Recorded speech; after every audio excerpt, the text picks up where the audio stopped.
Hello family, welcome back to my new blog.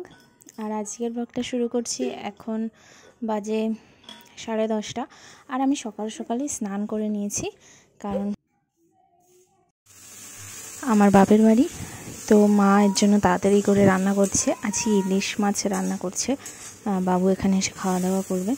তো এখানে কাঁচকলা দিয়ে ইলিশ মাছের ঝোল হচ্ছে। এই যে কাঁচকলা আগে ভেজে নিয়েছে, আর একটা বেগুনও দিয়েছিল। তো এখন মা এই জন্য তাড়াতাড়ি রান্না বান্না করে নিচ্ছে। আর একটু পরে এই যে আমার বাবু চলে এসেছে গাড়ি নিয়ে। ওই যে চিনতে পারো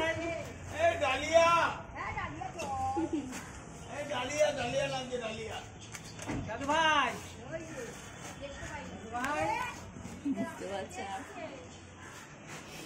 দাদুকে চিনতে পারছো?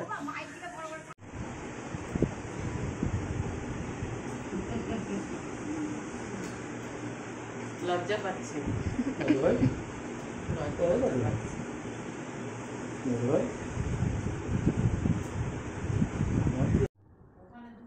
আর আমি এখন পাপাকে রেডি করে দিচ্ছি, আর আমিও রেডি হয়ে গেছি, আর আমাদের খাওয়া দাওয়াও হয়ে গেছে। আর পাপাকে কেমন লাগছে অবশ্যই কমেন্টস করো।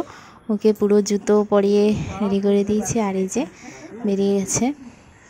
পাপা ঠাম্বি পিসির তো একটু মনটা খারাপই লাগছে, কারণ পাপা কিছুদিনের জন্য মা বাড়ি যাচ্ছে। পাপার তো খুব মজা। ও তো এবার আমরা গাড়িতে বসে গেলাম, আর গাড়ি ছেড়েও দিয়েছে। আর সারা রাস্তা বৃষ্টি হয়েছে, কি যে বৃষ্টি, বাপরে বাপ। আর ছেলে এই যে ঘুমিয়ে পড়েছে গাড়িতেই, আর প্রচণ্ড বৃষ্টিতে কিছু দেখাও যাচ্ছে না। পাপা বাড়িতে এসে ড্রেস চেঞ্জ করে নিয়েছে, আর আমিও ড্রেস চেঞ্জ করে নিয়েছি। আর এরপর আমরা একটু রেস্ট নেব, কারণ অনেক দূর থেকে এসেছি। তো আজকের ব্লগটা এখানেই শেষ করলাম। ব্লগটা ভালো লাগলে অবশ্যই কমেন্টস করবেন। এখন টাটা।